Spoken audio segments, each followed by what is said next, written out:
जुल्मो सितम याद रखेंगे हम, याद रखेंगे हम।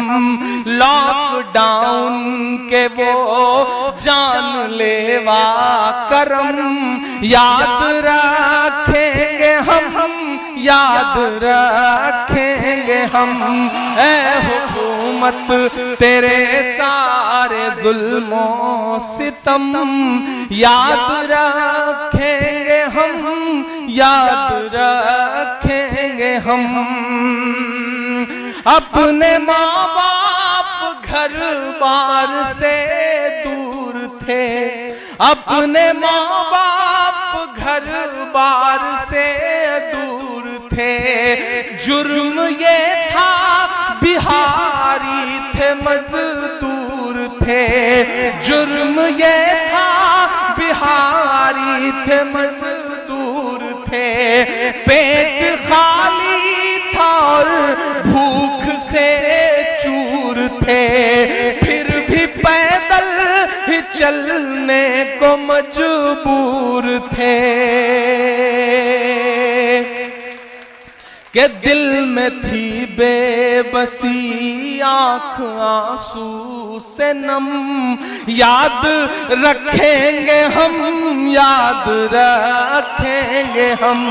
ऐ हुकूमत तेरे सारे जुल्मो सितम याद रखेंगे हम, याद रखेंगे हम।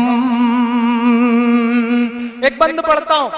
जब गुजरात से मार मार के भगाया जा रहा था, जब उत्तर प्रदेश में भाजपा की योगी आदित्यनाथ की पुलिस मुर्गा बना के लाठियां बरसा रही थी, मैं उन मंजरों का गवाह हूं। क्योंकि हम लोग लगातार खिदमत कर रहे थे अप्रवासी मजदूर जो आ रहे थे उनकी, तब मैंने जो देखा था उसे लफ्जों में पिरोने की कोशिश की है कि रास्ते भर में हमको सताया गया, रास्ते भर में हमको सताया गया और फिर लाठियां बरसवाया गया। चलते चलते जो टूटी मेरी सांस तो तब जनाजे को घर पहुंचवाया गया। मुझको मारा गया हर घड़ी दम बदम याद रखेंगे हम, याद रखेंगे हम। ऐ हुकूमत सारे जुल्मो सितम याद रखेंगे हम।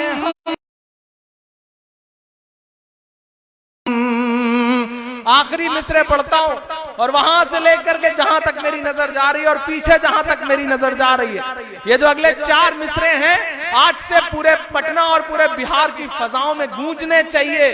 बताइए नीतीश कुमार को, कहिए नरेंद्र मोदी से कि 15 सालों आएगा, 15 सालों का बदला लिया जाएगा, सब सवालों का बदला आएगा, सब सवालों का बदला लिया जाएगा। चलते चलते जो थे पाँव में पड़ गए, ऐसे छालों का बदला लिया जाएगा। नीतीश कुमार, नरेंद्र मोदी जी, देखना तोड़ देंगे तुम्हारा हम, याद रखेंगे हम। ऐ हुकूमत तेरे सारे जुल्मो सितम याद रखेंगे हम, याद रखेंगे हम। लॉकडाउन के वो जानलेवा करम याद रखेंगे हम, याद रखेंगे हम। आप यकीन जानो आलमगंज वालों, पूरा हिंदुस्तान इस वक्त बिहार पे नजरें गड़ाए, और वो बौखलाहट इन दिनों, चाहे वो कल नरेंद्र मोदी जी ने गया में सभा करी, हालत ये थी कि ढूंढ ढूंढ करके लोग लाए गए थे, लेकिन फिर भी कुर्सियां नहीं, चेहरे पे दिख रहा था बिहार चुनाव की हार का डर, नरेंद्र मोदी जी के चेहरे पे दिख रहा था। और अपने नीतीश जी तो ऐसा बौखला गए हैं कि किसी सभा में सामने बैठे हुए कुछ लोगों ने लालू जिंदाबाद कर दिया, तो वो वीडियो देखा आपने? अरे नीतीश बाबू, गमों की धूप में भी मुस्कुराकर चलना पड़ता है, ये दुनिया है, यहां चेहरा सजाकर चलना पड़ता है। ये दुनिया है, यहां चेहरा सजाकर चलना पड़ता है। और तुम्हारा कद मेरे कद से बहुत ऊंचा सही, लेकिन चढ़ाई पर कमर सबको झुकाकर चलना पड़ता है। नीतीश बाबू बौखलाइए मत, बौखलाइए मत। आप कांग्रेस, आरजेडी और लेफ्ट के महागठबंधन के मुकाबले चुनाव नहीं लड़ रहे हैं, आप भाजपा से चुनाव लड़ रहे हैं, और भाजपा ने आपको निपटाने का पूरा प्रोग्राम प्रॉपर तरीके से बनाया है और चिराग पासवान को छोड़ दिया है, और रिजल्ट आपको 10 तारीख को दिख भी जाएगा। तो आलमगंज वालों, मैं आपसे बस ये गुजारिश करने आया हूं कि ये लड़ाई बड़ी है, बहुत बड़ी है। इस लड़ाई का मकसद समझिए, इस लड़ाई में आप अपने होने की अहमियत समझिए। अगर आपने समझदारी नहीं दिखाई, आपने सलीके से इस चुनाव को नहीं लड़ा, और आज मैं यहां खड़ा होकर के, चूंकि पटना में कही गई बात पूरे बिहार का रुख तय करती है, पटना में कही गई बात पूरे बिहार में असर पैदा करती है, तो मेरे भाई, मैं अपने नौजवान साथियों से भी एक गुजारिश करता हूं कि जज्बात में होश मत खोना, समझदारी और सलीके से। सोशल मीडिया भी एक बहुत बड़ा जरिया है, उस जरिए को अपना हथियार बनाइए, और वहां भी जाकर के महागठबंधन को लेकर के जो माहौल है, मैंने कहा ना, 1-2 विधायक चुनने की लड़ाई नहीं है। मैं उत्तर प्रदेश से आता हूं, मैं महसूस करता हूं कि सरकार का मतलब क्या होता है, मैं जानता हूं कि सरकार के न होने का दर्द क्या होता है, मैं जानता हूं कि सरकार जो चाहती है वो कर गुजरती है। 1-2 विधायक, 4 विधायक, 10 विधायक, 5 विधायक के होने का कोई मतलब नहीं है। सरकार कैसे बदलेगी, इस पे विचार करो, इस पे गंभीरता से, संजीदगी के साथ सोचो। मेरे पढ़े लिखे बुजुर्गों से, बिहार के पढ़े लिखे अदबी और तमाम जो इंटेलेक्चुअल्स हैं, मैं उनसे भी गुजारिश कर रहा हूं कि सरकार के होने का मतलब क्या होता है, आप समझदारी से सोचेंगे तो समझ में आएगा। इसलिए विधायक नहीं है इस बार बिहार की, तो उसमें अपनी हिस्सेदारी जताइए, उसमें अपनी हिस्सेदारी जताइए। तेजस्वी जी हो या कांग्रेस की कयादत हो या फिर लेफ्ट पार्टियों के लोग हों, वो आपकी तरफ बहुत उम्मीदों से देख रहे हैं। मैं इसलिए भी अपना दामन फैला के खड़ा हूं कि मैं आपको समझा सकूं, मैं आपसे कह सकूं कि इस बड़ी लड़ाई में आप एक मजबूत सिपह सालार की तरह आगे आगे खड़े रहिए, ताकि कल जब पटना की गद्दी पे तेजस्वी बैठे तो आप छाती ठोंक के कह सके कि हमने बनाया है मुख्य, ये आप कह सकें। और ये तभी कह पाएंगे जब सोशल मीडिया से लेकर के जमीन तक आप महागठबंधन के लिए लड़ाई लड़ेंगे। मैं आपको पुकारता हूं, एक एक शख्स को, माओं को, बहनों को, कि आज से प्रचार शुरू करिए। प्रवीण कुशवाहा जी के लिए घर घर जाइए, रिश्तेदारों को फोन करिए, लोगों से कहिए।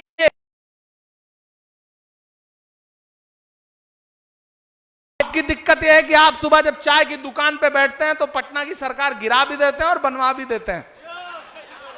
शाम को किसी दुकान पे बैठ के बिरयानी खा रहे होते हैं तो 2 मिनट में दिल्ली की गद्दी पलट देते हैं और फिर दूसरे को प्रधानमंत्री भी बना देते हैं। लेकिन जिस दिन वोट डालना होता है उस दिन आपको लगता है कि यार प्रवीण भाई तो जीत ही रहे हैं, कौन जाए लाइन में लगे। कोरोना चल रहा है, अब तो अच्छा बहाना भी है कि कोरोना चल रहा है। मेरे भाई, कोरोना का डर तुम्हारे लिए है, लेकिन अगर हुकूमत नहीं बदली तो आने वाली नस्लों के लिए डर है। हुकूमत बदलने के लिए जो कुर्बानी देनी पड़ सकती है वो के परेशान होकर के दिन में 4-4, कल 5-6 मीटिंगें लगी हुई हैं, लेकिन घूम रहा हूं ना सिर्फ क्यों? क्योंकि मैं आने वाले हिंदुस्तान के उस माहौल को महसूस कर रहा हूं जिसे उत्तर प्रदेश में देख के आ रहा हूं। वो उत्तर प्रदेश जहां आजम खान जैसा नेता पिछले इतने दिनों से मुर्गी चोरी और बकरी चोरी का इल्जाम लगा करके जेल में डाल दिया गया, घर ढहाए जा रहे हैं। हो कि ऐसी ताकतें कमजोर हों तो उसकी शुरुआत बिहार से। पूरे देश की नजरें तो में मत बहना, कोई कितना भी समझाए, है ना कि हमारा इशारा बिल्कुल, जो अफजल इमाम साहब ने कहा कि हमारा निशाना जो है मछली की आंख पे है। हमें मुख्यमंत्री बदलना है, और मुख्यमंत्री तब बदलेगा जब विधायक बदलेगा। मुख्यमंत्री तब बदलेगा जब महागठबंधन का विधायक जीतेगा, और वो विधायक कैसे जीतेगा आप जानते हो। मेरी नई नस्लों, इसमें बहुत सारे लोग ऐसे होंगे जो पहले कि यार एक वोट से क्या हो जाएगा, कौन जाए, प्रवीण तो चुनाव जीत ही रहे हैं। नहीं, अपने एक वोट की अहमियत समझो। तुम्हारे हाथों में जो ईवीएम का बटन दबाने की ताकत है एक वोट की, वो महज एक वोट नहीं है, यह उस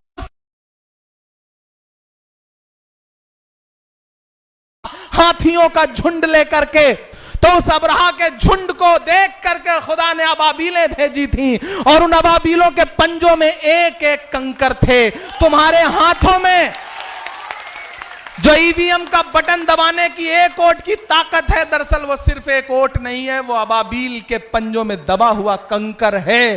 उसका इस्तेमाल करो। और वक्त के अबराहा जो है यहां पे बैठे हुए हैं, कुछ तो ऐसे भी हैं जो हाथियों पे चढ़ के आए हैं, उन सबको किनारे लगाओ।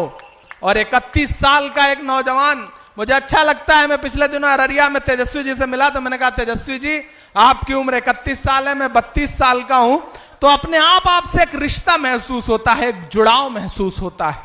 और यकीन करिए, मैंने आपसे कहा ना कि पुराने वक्त में हो सकता है किसी से आपको शिकायत हो, राजद से, कांग्रेस से, लेकिन मैं पिछले 3 सालों से हिंदुस्तान की पॉलिटिक्स को जितना करीब से महसूस कर रहा हूं। मैं उस दिन भी खड़ा था जब हाथरस जाते हुए पुलिस के मैं खड़ा था उस दिन जब हाथरस जाते हुए प्रियंका गांधी का कुर्ता पकड़ लिया एक पुलिस वालों ने, और प्रियंका जी अपने एक कार्यकर्ता को बचाने के लिए कूद पड़ी थी। मैं उस वक्त भी वहां खड़ा था, क्योंकि मैं ये मानता हूं कि सिर्फ माइक पर तकरीरें कर देने से हालात नहीं बदलेंगे, माइक पर तकरीरें भी करनी पड़ेंगी और सियासत में हिस्सा भी लेना पड़ेगा। और इस मुल्क का जो जमहूरी निजाम है, जिसमें मिलजुल करके ही सरकार बदली जा सकती है, अलग थलग पढ़ के 2-4 विधायक तो बनाए जा सकते हैं, लेकिन कभी सरकार नहीं बदली जा सकती। हमें सरकार बदलना है, 2-4 विधायक जिता हरा लेने से काम नहीं चलेगा। यह लड़ाई विधायक हराने जिताने से ज्यादा बड़ी है। मैं इसलिए आपसे गुजारिश करता हूं कि आलमगंज वालों, मैं जानता हूं आपने जब जब मुझे पुकारा या आपने जब जब मुझसे तवक्को करी, मैं सिर्फ एक शायर ही तो हूं। मैं चाहता तो मैं जुल्फ और आंचल और लबो रुखसार के अशार पढ़ता, उन पे गजलें पढ़ता और अपने घर बैठता, लेकिन आप यकीन करो, जब जब मुझे लगा कि मेरे अपने मुझे आवाज दे रहे हैं, मैंने शायरी किनारे रखी और मैं जमीन पर खड़ा था। मैं खड़ा था पहलू खान की मां को अपने सीने से लगा करके, मैं खड़ा था नजीब की मां को अपने सीने से लगा करके, मैं खड़ा था अखलाक के बेटे को अपने सीने से लगा करके, मैं खड़ा था हिंदुस्तान में जितने भी लोग मॉब लिंचिंग के शिकार हुए होंगे, मैं अलल ऐलान कहता हूं कि मैं खड़ा था उन सब सारे परिवारों के साथ। मैं खड़ा था जंतर मंतर पर मॉब लिंचिंग के खिलाफ अपना खून देने के लिए। मैं खड़ा था हिंदुस्तान के सब्जी बाग से लेकर के शाहीन बाग से लेकर के हैदराबाद के कुली कुतुब शाह स्टेडियम से लेकर के और बिहार के और केरल के और मुंबई के एक एक आंदोलन स्थल पे मैं खड़ा था। मैं उसकी बुनियाद पर तुम्हारे बीच आया हूं कि मुझ पे भरोसा करो। अगर मैं तुमसे यह कह रहा हूं, अगर मैं तुमसे यह कह रहा हूं कि हुकूमत बदलो, तो मेरा मकसद समझो, मेरी मंशा समझो, मुझ पे भरोसा करो, हुकूमत बदलो। अगर आने वाले दिनों में, मैं जानता हूं कि मैं प्रवीण भाई से कोई बड़े काम के लिए कभी नहीं कहूंगा, जिस दिन ये विधायक बन गए और इस हुकूमत में, आने वाली हुकूमत में किसी अहम ओहदे पे पहुंच गए और मैं ये देखूंगा कि इनकी बात मानी जाने लगी है, तो मैं इनका हाथ पकड़ूंगा और इनसे कहूंगा कि आलमगंज के इलाके में तालीम के लिए कुछ काम कर दीजिए। मैं इसलिए इनके बीच आया हूं, मैं इसलिए इनके लिए वोट मांगने आया हूं। जहां जहां जा रहा हूं मैं इसलिए जा रहा हूं कि मैं कुछ काम करवा सकूं। क्योंकि तालीम के अलावा अब कोई और चारा नहीं है जो इस मुल्क में चीजों को बेहतर कर सके। मेरे भाई, मैं इसलिए आपके सामने आया हूं। बहुत शुक्रिया।